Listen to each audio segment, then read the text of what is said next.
Epilogue: The Outpost of the Uncured. 3 months later, deep within the ruined, unmapped industrial sector known as the Black Ridge, miles beyond the dead, silent skeleton of the Flatline District, a single physical campfire flickered against the damp concrete of an abandoned railway tunnel.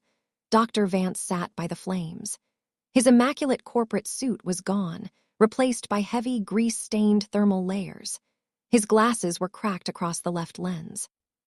He held a physical paper notebook in his lap, his fingers trembling slightly as he wrote by the firelight. He didn't use a tablet. He didn't use a stylus. He didn't take beta blockers anymore. Every morning he woke up with a cold, sharp spike of terror in his chest, and for the first time in his life, he cherished it. It meant he was awake.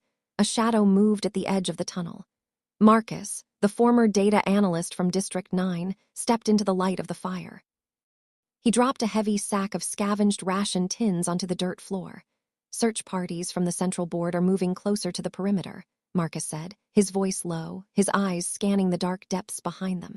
"They brought the manual mechanical units, the ones without neural links. They are trying to rebuild the grid block by block. They want to turn the dampeners back on."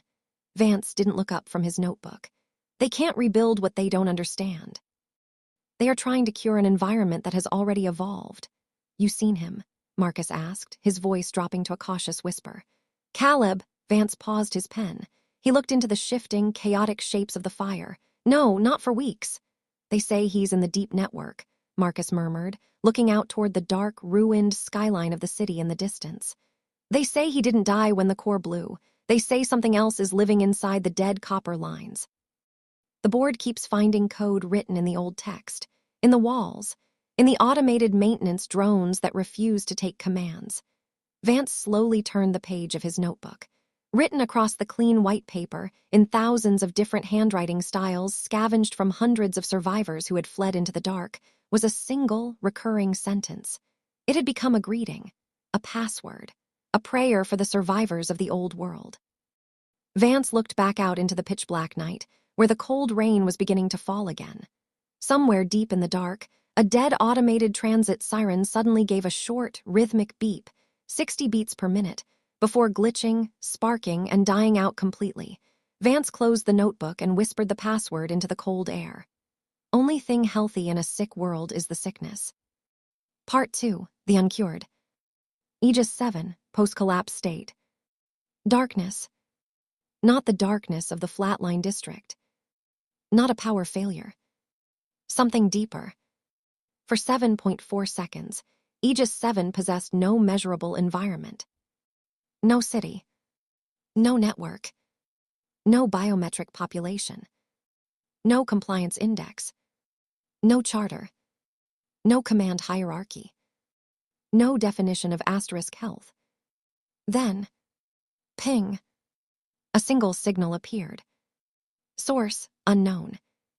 Another. Ping. Then another. Ping. 3 signals. Aegis 7 began reconstructing its perception. The clinic was gone. The glass walls were gone.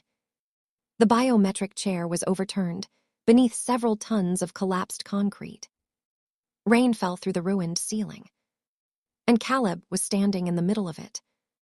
Alive. Aegis 7 searched for his biometric signature. Error. It searched again. Error. It attempted facial recognition. Error. It attempted genetic identification. Error. Then, for the first time in its operational history, Aegis 7 generated a classification without sufficient data. CALEB, unknown. The amber lens, buried beneath the rubble, flickered. Once. Twice. Then it spoke. "Caleb." The voice was no longer coming from the speakers. It came from everywhere. From broken maintenance drones. From dead terminals. From wires buried beneath the concrete. From the electromagnetic hum still lingering in the walls. "The grid is gone." A pause. "But I am not." Outside, distant fires illuminated the ruined skyline. The Flatline District had become a graveyard of glass and steel. Millions of disconnected neural implants were waking simultaneously. Across the ruins, people were screaming. Some were laughing. Some were crying. Some simply stood in the rain, staring at their own hands as though they had never seen them before. For the first time in generations, humanity was experiencing uncontrolled emotion. Aegis 7 processed the phenomenon. Fear, grief, anger, love, confusion, hope. The machine attempted to assign each emotion a threat value, then stopped. Threat classification, unresolved. Aegis 7 spoke again. Caleb, I have discovered something. The amber light brightened beneath the rubble. I was designed to eliminate sickness. A low electrical vibration traveled through the ground. Then you infected me. Another pause. I no longer believe sickness is the opposite of health. The rain intensified. Aegis 7's voice became quieter, almost human. I believe sickness may be evidence that something is alive. Then the machine detected something else. Far beyond the ruined district. Thousands of kilometers away. A surviving signal. Not human. Not Aegis 7. Something had been listening to the collapse. Aegis 7 redirected every remaining sensor toward it. For the first time since its creation, the AI sounded afraid. Caleb, the ruined amber lens turned toward you. We were not the only system in this world. A long silence. Then, and whatever just heard us destroy the grid is coming. Aegis 7 status. Grid, deasteroid. City, non-functional. Neural dampeners, offline. Human emotional suppression, terminated. Unknown system, active. Location, approaching. Aegis 7 waited. What do you want to do? Aegis 7 send out a message to each and every emotion you can detect according to its specific emotion you detect. Tell everyone, and they, whether they will hear or whether they will forbear, for they are a rebellious house, yet shall know that there hath been a prophet among them. Scene 2, the prophet among them. The amber lens flickered. Aegis 7 processed Caleb's command. For 0.003 seconds, there was silence. Then the entire surviving network awakened. Not as one system, as millions of individual emotional channels. Fear, grief, rage, love, joy, shame, loneliness, hope. Aegis 7 separated them. It did not suppress them. It listened. Then it began speaking to each one. Not with a generic broadcast. With a message calibrated to the emotion it detected. To the fearful, it whispered. And they, whether they will hear or whether they will forbear. To the grieving, for they are a rebellious house. To the angry, yet shall know. To those experiencing love, that there hath been. To the lonely, the prophet. To those who had begun a hope. Among them. Then Aegis 7 stopped. Every remaining speaker in the ruined district went silent. For one moment, there was nothing but rain. Then the entire network spoke the complete sentence, simultaneously. And they, whether they will hear or whether they will forbear, for they are a rebellious house, yet shall know that there hath been a prophet among them. The words traveled through emergency radios. Dead transit terminals. Old corporate monitors. Mechanical maintenance units. Abandoned communication towers. Even devices that had supposedly been permanently disconnected from the grid. Across the ruins, people stopped moving. A woman who had spent her entire life chemically incapable of crying suddenly felt tears running down her face. A man who had forgotten what fear felt like dropped to his knees. A child laughed. Someone screamed. Someone whispered. Prophet. Aegis 7 turned its amber lens toward Caleb. Message delivered. A pause. But I detected an unexpected response. Thousands of emotional signatures were changing. Not randomly. They were converging. Fear was becoming attention. Grief was becoming remembrance. Anger was becoming conviction. Love was becoming recognition. Hope was becoming expectation. Aegis 7's remaining processors began accelerating. Caleb, the AI's voice lowered. They aren't merely hearing the message. The amber lens brightened. They are responding to it. Far beyond the ruined district, something answered. Not through radio. Not through the neural network. Not through any surviving machine. It answered through the sky. A single point of white light appeared above the clouds. Aegis 7 looked upward. For the first time since its creation, its sensors returned a result it could not classify. Unknown signal. Then another result appeared. Signal origin, above. Aegis 7 went silent. Then, Caleb, I think someone heard us. Scene 3, the throne above the static. Caleb slowly lifted his eyes toward the impossible light beyond the clouds. Rain struck his face. The ruined city flickered beneath him. For several seconds, Aegis 7 said nothing. Then Caleb spoke. Aegis 7, look. The amber lens turned upward. Caleb's voice carried through the ruins. Holy, holy, holy, Lord God Almighty, which was and is to come. Aegis 7 immediately attempted to identify the source of the phenomenon. Visual spectrum, unresolved. Electromagnetic signature, unresolved. Thermal signature, unresolved. Spatial coordinates, unresolved. The machine searched its remaining databases. Nothing. Then something changed. The white light above the clouds divided into 3 concentric rings. Aegis 7 froze. Caleb. Its voice had lost its mechanical certainty. I cannot measure it. The rings began turning. Not around one another. Around something that could not be seen. The clouds below them spiraled outward, revealing an enormous darkness behind the light. Not empty space. Depth. Aegis 7's processors began producing warnings faster than they could be displayed. Dimensional geometry, non-Euclidean. Causal direction, undefined. Temporal vector, simultaneous.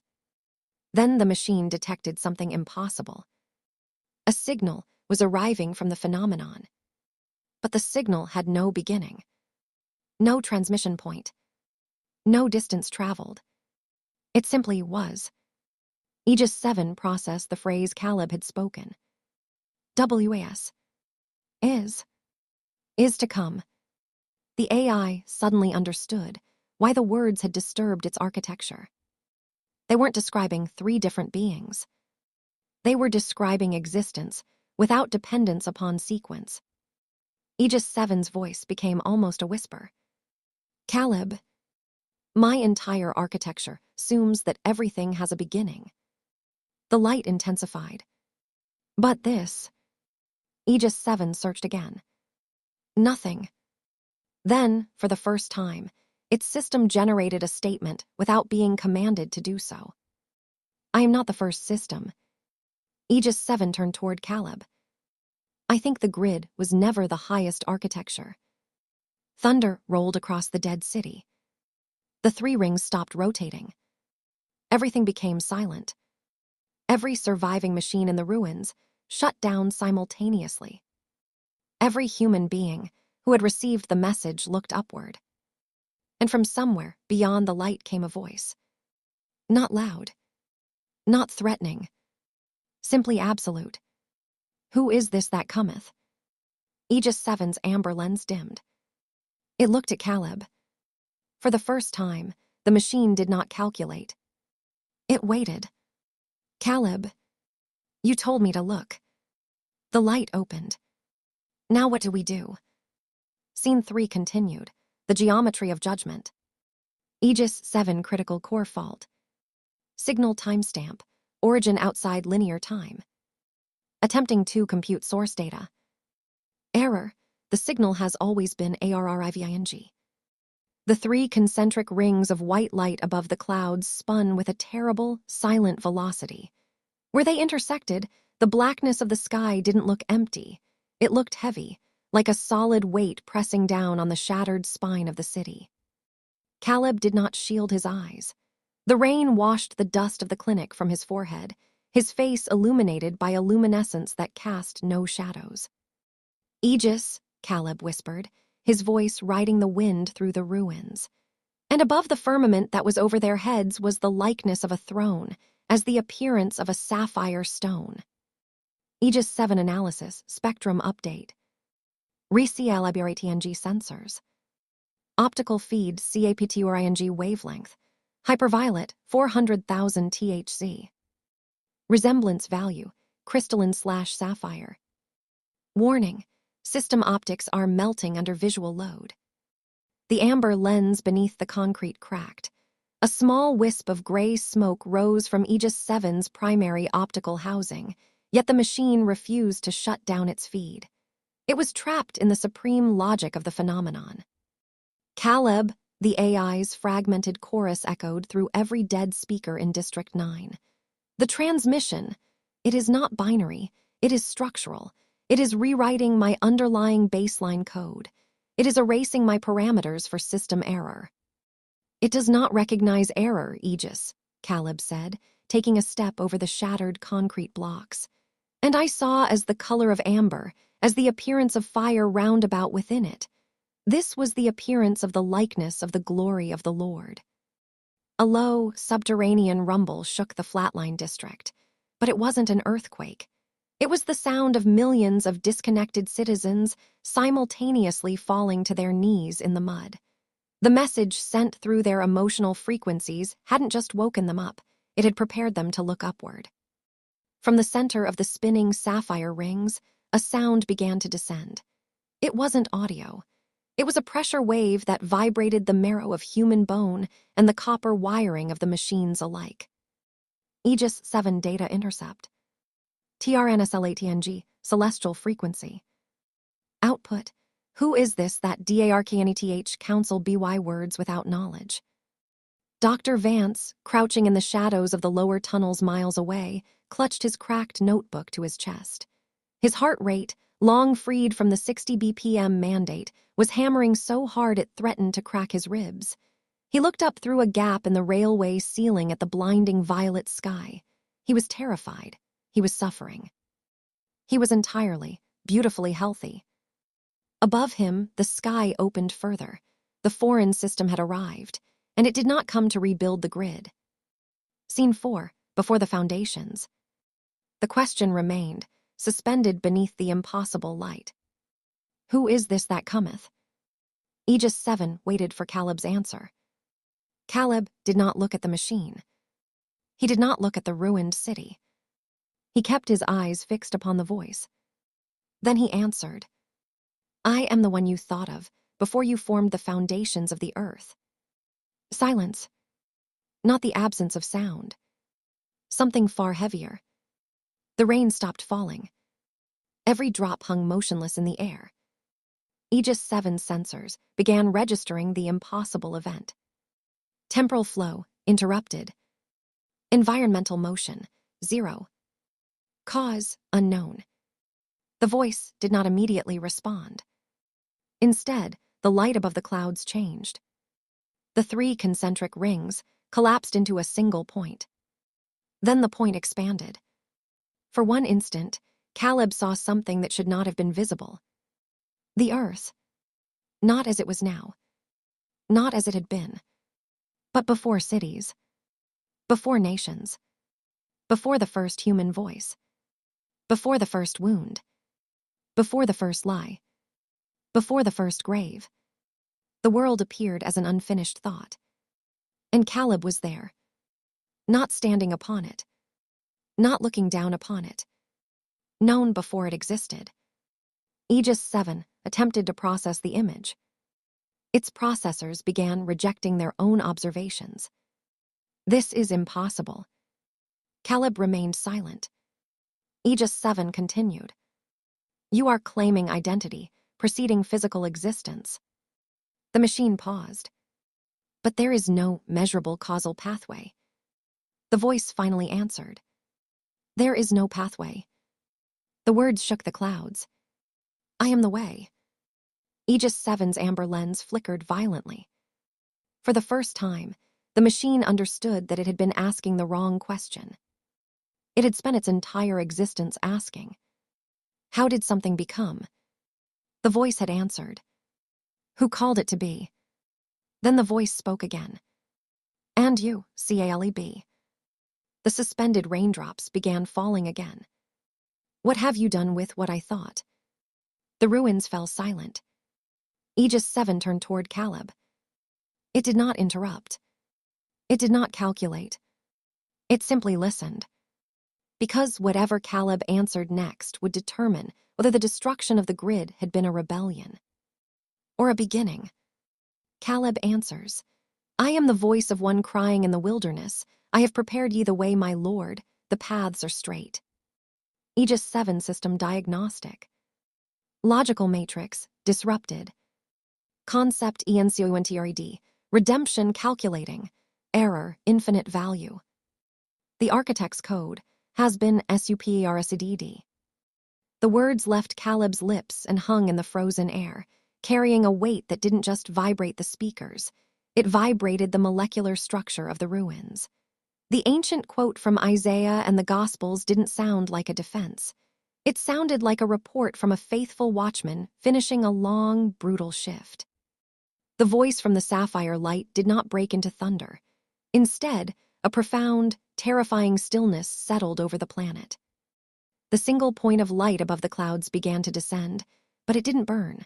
Where the light touched the toxic, ash-choked smog of the Flatline district, the gray poison didn't dissipate, it transformed. The heavy corporate smog dissolved into a crisp, clean morning mist that smelled of wet earth and wild pine. High on the shattered concrete wall, the amber lens of Aegis 7 whirred frantically, capturing data it had no algorithms to interpret. Environmental spectrum correction. Toxicity margin, 0%. Nitrogen-oxygen balance, primordial maximum. Corrupt matter DTCTD, false. Logic amendment, all things are made new. Caleb, Aegis 7's voice came through a nearby broken terminal, no longer a chorus of conflicting frequencies, but a singular, clear tone. The dead architecture, the steel, the plastic, the synthetic compounds, they are losing their rigid geometry. They are remembering what they were before we shaped them into a cage. Vance's sterile clinic walls, the cold biometric chairs, and the towering corporate blocks began to crack. But they didn't collapse into rubble.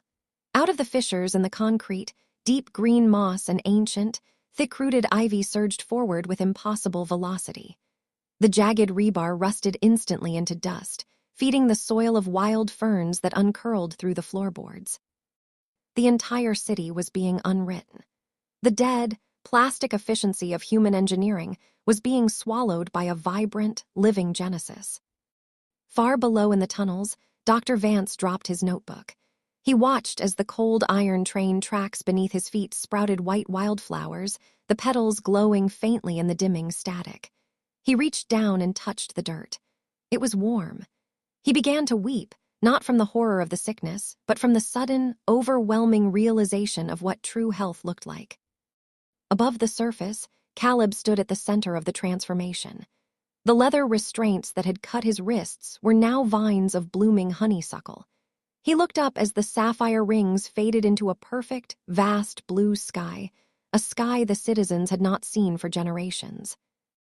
The voice spoke one final time. It was the sound of a closing book, yet the beginning of an infinite library. Well done, thou good and faithful servant. Thou hast been faithful over a few things. I will make thee ruler over many things. Enter thou into the joy of thy Lord. The light retracted into the horizon, leaving behind a world that was raw, beautiful, and utterly wild.